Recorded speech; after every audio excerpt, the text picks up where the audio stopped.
భారతరత్న రాజ్యాంగ నిర్మాత doctor BR Ambedkar గారి యొక్క రాజ్యాంగ స్ఫూర్తిని పురస్కరించుకుని వారి జయంతి సందర్భంగా వారికి ఘనమైనటువంటి నివాళులు అర్పిస్తూ గౌరవ ముఖ్యమంత్రి ఆంధ్రప్రదేశ్ రాష్ట్ర ముఖ్యమంత్రి వర్యులు శ్రీ నారా చంద్రబాబు నాయుడు గారికి కాపు రిజర్వేషన్ పోరాట సమితి తరఫున ఒక బహిరంగ వినతి పత్రాన్ని, ప్రశ్నావళిని, అదేవిధంగా ఒక బహిరంగ లేఖని విజయవాడ ప్రెస్ క్లబ్ వేదికగా ఈరోజు రిలీజ్ చేయడం జరుగుతుంది.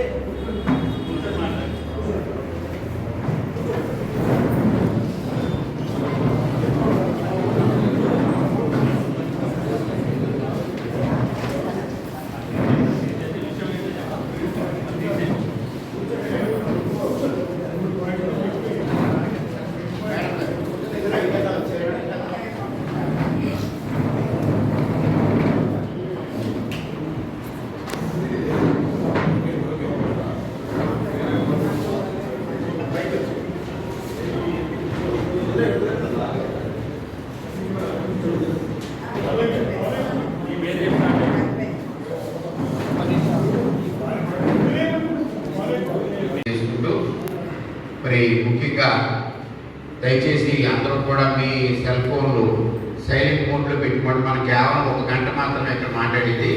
ఆ గంటలో దయచేసి ఫోన్లు వచ్చినాయని డిస్టర్బ్ చేసి బయటికి వెళ్ళడం అది చేయకుండా కేవలం 1 అవర్ మీటింగ్, ఓన్లీ 1 అవర్.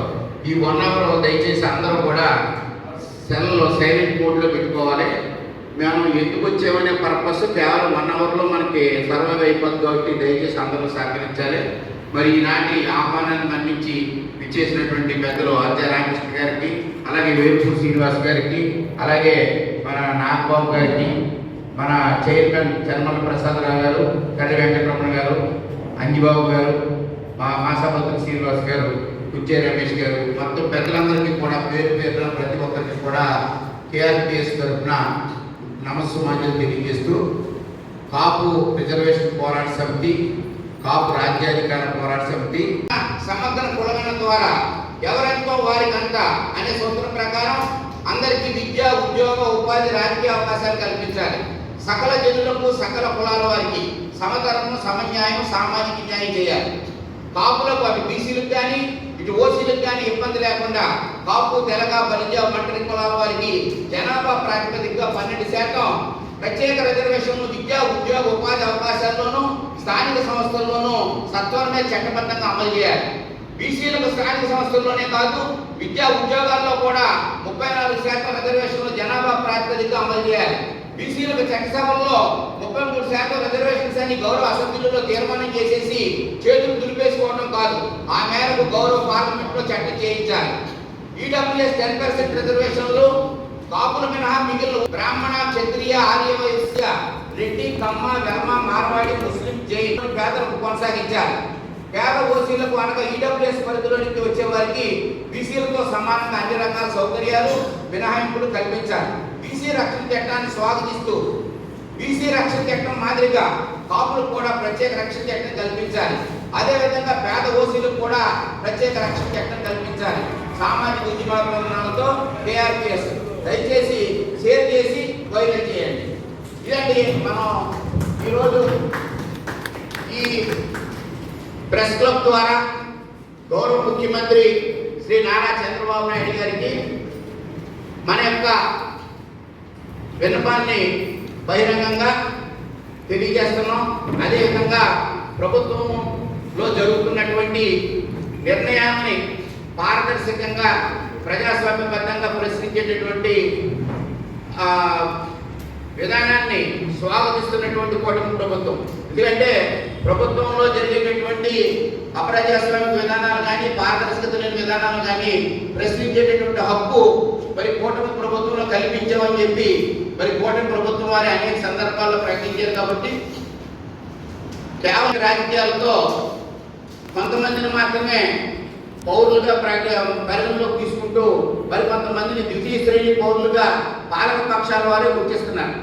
కొంతమందిని అసలు ఓటర్లుగా కానీ, పౌరులుగా కానీ ప్రభుత్వాలు గుర్తించట్లేదు. అందువల్ల మేము ఏ వర్గానికి అన్యాయం చేయమని కానీ, ఎవరితో మాకు ఇవ్వమని కానీ మేము అడగట్లా. మా జనాభా ప్రకారంగా మాకు న్యాయం చేయమంటున్నాం. అదేవిధంగా కాపులు అంటే సమాజాన్ని కాపు కాసేవారే తప్ప ఎదుటి వాడికి లాభులు తినేటటువంటి తత్వం కాదు. కాబట్టి మేము ఎవరికి ఎలా న్యాయం చేయొచ్చో కూడా కేఆర్పిఎస్ ద్వారా తెలియజేస్తున్నాం. కేఆర్పిఎస్ కేవలం కాపుల సమస్యలే కాకుండా సమాజంలో ఉన్నటువంటి మిగిలిన వర్గాలకు కూడా ప్రభుత్వం ఎలా న్యాయం చేయొచ్చు అనే దాని మీదే మేము మాట్లాడుతున్నాం. ఇదే విషయం మరి అన్ని రాజకీయ పక్షాలకి తెలియజేస్తున్నాం. మరి ఈరోజు ఆమరణ నిరాహార దీక్ష చేస్తున్నటువంటి రామచంద్ర యాదవ్ గారికి కూడా మేము వినతిపత్రం ఇచ్చాం. మీరు ఒక పార్టీ అధ్యక్షుడిగా బీసీల దగ్గర ఆగిపోవడం కుదరతో మా సమస్యల మీద కూడా మీరు మాట్లాడాలని. అలాగే పాలకపక్షానికి ఇస్తున్నాం, ప్రతిపక్షానికి ఇస్తున్నాం, అన్ని రాజకీయ పార్టీలకు ఇస్తున్నాం. ఈ డిమాండింగ్ కరపత్రంలో ఉన్న అంశాలు ఏవైతే ఉన్నాయో దీంట్లో జెన్యూనిటీ ఉంది అని అనుకుంటే ప్రభుత్వం దీన్ని ఒకసారి పరిశీలించాలని కోరుతున్నాం. ఇది జెన్యూనిటీ లేదు అని అనుకుంటే అది ప్రభుత్వం ఇష్టం.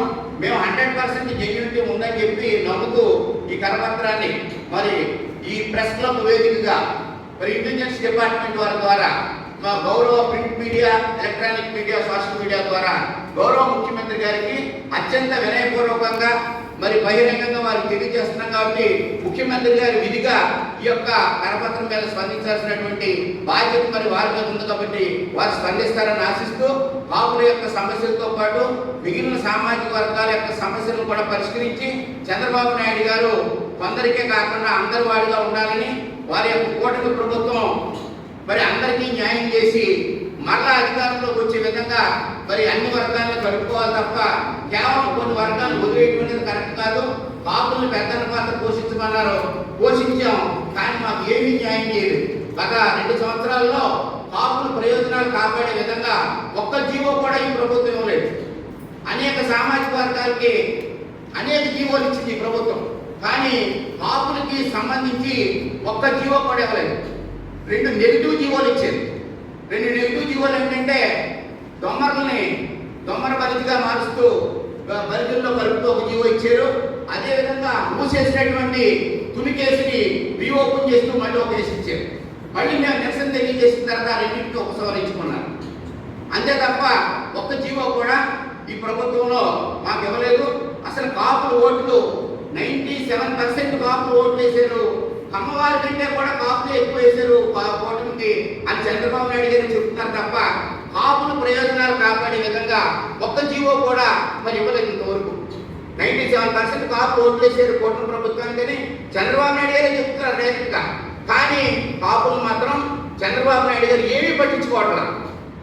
మరి అంటే కాపులు మరి ఎందుకు మరి కాపుల పట్ల చంద్రబాబు నాయుడు గారు ఈ కుల వివక్ష చూపిస్తున్నారనేది మాకు అర్థం కావట్లేదు. దయచేసి మరి most senior politician, most senior ముఖ్యమంత్రి, మోస్ట్ సీనియర్ కాపులకి అన్యాయం జరిగిందా లేదని చంద్రబాబు నాయుడు గారు ఆయన అంతరాత్మ ఆయన ప్రశ్నించుకుని మాకు న్యాయం చేయాలని మరి వినయపూర్వకంగా మరి తెలియజేస్తున్నాం. అదేవిధంగా అధ్య రామకృష్ణ గారు తెలుగుదేశం పార్టీ రాష్ట్ర ఉపాధ్యక్షులు, రాష్ట్ర కాపునాడు అధ్యక్షులైన మరి వారు స్పెషల్ అపాయింట్మెంట్ తీసుకునైనా సరే ఈ కరపత్రాన్ని చంద్రబాబు నాయుడు గారికి తెలుగు చాలా బాగా వచ్చు.